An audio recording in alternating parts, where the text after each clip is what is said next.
Right city ইউনিভার্সিটিতে যখন আমি অ্যাপ্লাই করেছিলাম তখন সেখানে অ্যাপ্লিকেশন ফি ছিল মাত্র $40, কিন্তু এখন সেখানে মাস্টার্সের জন্য $70 অ্যাপ্লিকেশন ফি, আর ব্যাচেলারের জন্য হচ্ছে $30। আবার ইভালুয়েশন করাইতে হয়, যেটা আসলে আগে ছিল না, যে কারণে প্রচুর সংখ্যক অ্যাপ্লিকেশন পড়তো। তো আমি ইউসিআইতে যে একবার কথা বলেছিলাম যে আসলে তোমরা কেন এই প্রসেসটাকে এত কঠিন করছো, এটার কারণে অনেক স্টুডেন্ট ভয় পায়, এখানে অ্যাপ্লিকেশন করে না, কারণ এখানে অলমোস্ট $200 মতো খরচ হয় সব কিছু মিলায়।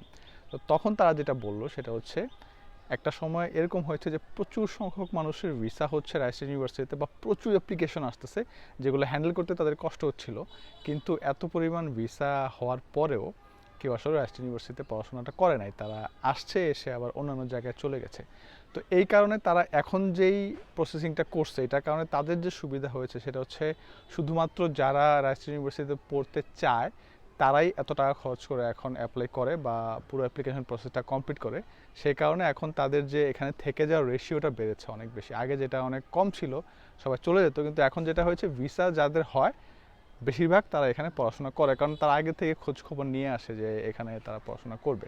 আর আগে যেটা হয়তো ঝামেলা কম ছিল, সবাই অ্যাপ্লাই করতো, এসে চলে যেত, বা অন্য জায়গায় অ্যাপ্লাই করা থাকতো অন্য জায়গায় চলে যেত, যে জিনিসটা আসলে এখন হয় না। তো এই ব্যাপারটার কারণে আসলে অন্যান্য অনেক ইউনিভার্সিটিতেও ভিসা দেওয়ার যে রেশিওটা সেটা কমে গেছে, কারণ সেখানে এসে কেউ পড়াশোনা করতেছে না। আলটিমেটলি এটা একটা রেড সিগন্যাল প্রত্যেকটা ইউনিভার্সিটির জন্য, মানে ওই ধরনের ইউনিভার্সিটিগুলো যেগুলোতে বাঙালিরা এসে আসলে পড়াশোনা করে না বা অন্যান্য জায়গায় চলে যায়। তো যে কারণে যেটা হচ্ছে নতুন নতুন ইউনিভার্সিটি খুঁজে বের করে সেখানে অ্যাপ্লাই করা হচ্ছে, ওইসব জায়গায় ভিসা হচ্ছে, আবার সেই ইউনিভার্সিটিটা আবার নষ্ট হয়ে যাচ্ছে, আবার নতুন জায়গায় ভিসা হচ্ছে।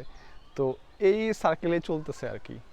আর আরেকটা বিষয় হচ্ছে ভালো ইউনিভার্সিটি যেগুলো সেসব জায়গায় আবার হচ্ছে ভিসা। আবার ইদানিং আমি শুনেছি অনেক বাংলাদেশি স্টুডেন্ট লোন নিয়ে প্রদিজি অথবা এমপাওয়ার ফাইন্যান্সিং ও সামথিং একটা আছে, ওইভাবে আসলে কেউ কেউ ভিসা পেয়েছে। তো যদি ওইটা বাড়ে, ওইটা আরও বেশি পরিচিত হয় বাংলাদেশে, তাহলে স্টুডেন্টদের জন্য এটা খুব একটা ভালো খবর যে এই লোনটা নিয়ে গেলে তাদের আসলে পড়াশোনা করার যে সমস্যাটা টাকা পয়সা সেটা আর থাকবে না, কারণ আপনি টাকা পাচ্ছেন পড়াশোনা করার জন্য। তো পড়াশোনাটা অ্যাটলিস্ট আপনারা সবাই কমপ্লিট করতে পারবেন, তারপরে যা খুশি করার করেন।